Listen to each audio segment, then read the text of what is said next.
Good Tuesday morning, everyone. I'm meteorologist Jefferson Donovan in today for Dave Furtado. Now, from a weather side of things, yesterday we started out with clouds and even some showers, but we did see sunshine by the afternoon. As we take a look outside this morning, well, you can't see much, but if we could see anything at this point, you would notice mostly clear skies. Skies are going to be staying sunny not only through today, but through the next several days. In the Tri-Cities right now, it is 67 degrees. Wind is a bit breezy for the time being, but we will be looking at rather light wind as we do go through this afternoon. So here's a look at your weather headlines today and going forward. We will see a sunny and nice Tuesday on the way. And as I mentioned, blue skies are going to continue for the next several days. As we get towards the weekend, temperatures are going to be warming up quite a bit. Summer is still very much in charge. We'll talk more about all three of these weather headlines in more depth coming up. But we are going to start things off this morning in the Tri-Cities. Kennewick police tracked down a felony suspect with the help of a canine. These are pictures posted of the arrest of a 43-year-old man. Officers believed he committed multiple felonies and violated a domestic violence no-contact order, assaulting someone and threatening to kill them. Police spotted him riding a bicycle in front of Westgate Elementary School. He fled up a hill leading directly to K-9 Ivan. He gave himself up moments later. He faces several charges, including assault. And on Sunday, officers were called to investigate a theft report in Sunnyside. According to police, around 2:30 p.m., a 35-year-old Sunnyside resident was arrested for burglary and for violation of a no-contact order after he fled the scene and hid at his mother's house. The deployment of a canine officer allowed police to remove him from the property and make the arrest. The man was booked into jail for felony violation of a no-contact order, burglary in the second degree, and an outstanding warrant. A driver with a heavy foot was going so fast she was arrested, not just given a ticket. Kennewick police say a 21-year-old woman was on Canal Drive near Fisher Street going 74 miles per hour in a 35 miles per hour zone. Not only that, officers say they saw her illegally passing another vehicle. Police say she told them she was on the way to the courthouse to pay for a different speeding ticket from 17 days ago. In addition to reckless driving, the woman was cited for operating a vehicle without insurance and driving without a valid license. And Governor Bob Ferguson has a deadline today to address the state's sanctuary status or potentially lose federal funding. Attorney General Pam Bondi's threat comes at the same time the University of Washington is being actively investigated for its handling of anti-Semitism on campus. Universities across the country have also faced federal funding cuts. KOMO senior reporter Chris Daniels continues to ask questions about an unresolved case on campus. Could this one building that now quietly stands on the UW campus also be a flashpoint for a larger discussion? Why is this taking so long? That's a fair question. Casey McNerthney with the King County Prosecutor's Office acknowledges the destructive behavior at the interdisciplinary engineering building on campus has not led to formal charges.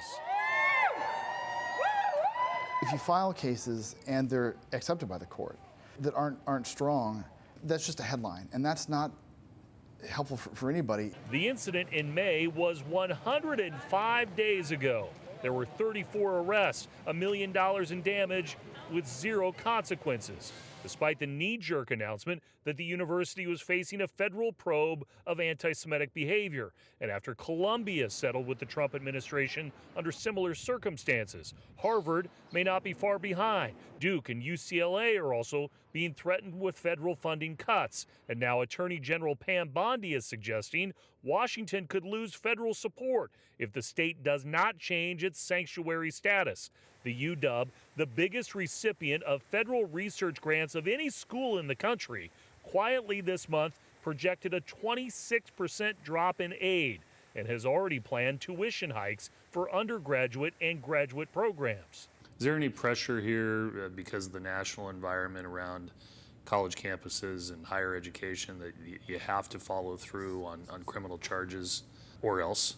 If you cause $1 million worth of damage, we want to be able to identify who did that damage and hold them accountable, period. It is the cloud that continues to hover over this building and this campus as it readies for another academic quarter this fall. The University of Washington said in a statement to Como News that they have made changes to how it handles anti-Semitism and civil rights. Governor Bob Ferguson is expected to address Bondi's threat at a news conference later today.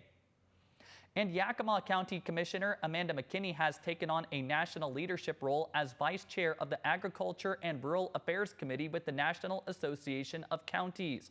Along with her appointment, McKinney introduced a resolution focused on the Administrative Procedures Act, a federal law requiring agencies to involve local governments in the policymaking process. We want to make sure that there are stark consequences for any federal agencies who violate the APA, and they start to make rule changes without first notifying counties, so that we have the opportunity to actually confirm if there needs to be a change that takes place to begin with. Commissioner McKinney says the resolution is about protecting local voices and ensuring counties have a seat at the table in shaping policies that directly affect them. The 8th annual Serving Those Who Serve conference will be held in Yakima later this week. The conference provides many helpful resources for veterans who need some additional guidance following their time in service. KIMA's Aiden Connor spoke with event organizers and tell us more about the event. Several local agencies will be attending the Serving Those Who Serve conference. Each of our agencies serves this constituency in a different way, and when we come together, it really kind of pulls it into 3 dimensions. Agencies like ARTWA, the Washington Department of Veteran Affairs, the Employment Security Department, and more will be at the conference. Seeing all the resources that convene at this place, and the kind of celebration of service that happens at Serving Those Who Served is really special. There's nothing like it I've seen it in Washington State. Service organizations who are looking to make a difference in the veteran community are invited to attend and participate. Anyone who's serving veterans and their families is invited, and we've got a different topic, a different focus, a different breakout session for you. Washington State Poet Laureate Derek Sheffield will be a guest speaker at the conference, looking to provide creative guidance for veterans. You can imagine the Poet Laureate having relevance at just about any kind of event. And in something like this, where the challenges that veterans face are so unique, and, we talked with Derek about this and said, how do you feel about working with this population? He said, I'm thrilled. I have worked with veterans in the past to help them process their experience and transitions through the power of poetry. I'd be honored to come and bring it to this conference. Author, former Army veteran, and one of the first women to fly an Apache attack helicopter, Shannon Huffman Polson, will also be a guest speaker. And Shannon has a very clear connection to the veteran population, being a veteran herself, facing additional challenges as a woman, but being someone who's very fearless and wants to connect with people, wants to inspire people, wants to help people find the strength that they have inside themselves, find the passions that they maybe haven't tapped, and bring about more of their own potential. The unique struggles of veterans can be hard to tackle, but the Serving Those Who Served conference looks to provide professional insight for those who fought for our country. KIMA's Aiden Connor, thank you. And conferences will be this Wednesday and Thursday at the Yakima Convention Center.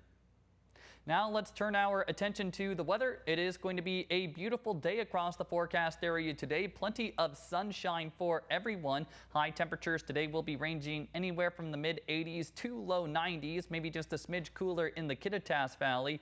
But again, everybody's seeing the sunshine. Yesterday we saw clouds in the morning followed by sunshine in the afternoon. Today it's going to be a pure sunny day. As we advance forward in time, the sunshine will continue, but a big warm-up is also on the way. We will talk about when those highs could get back to the 90s widespread coming up.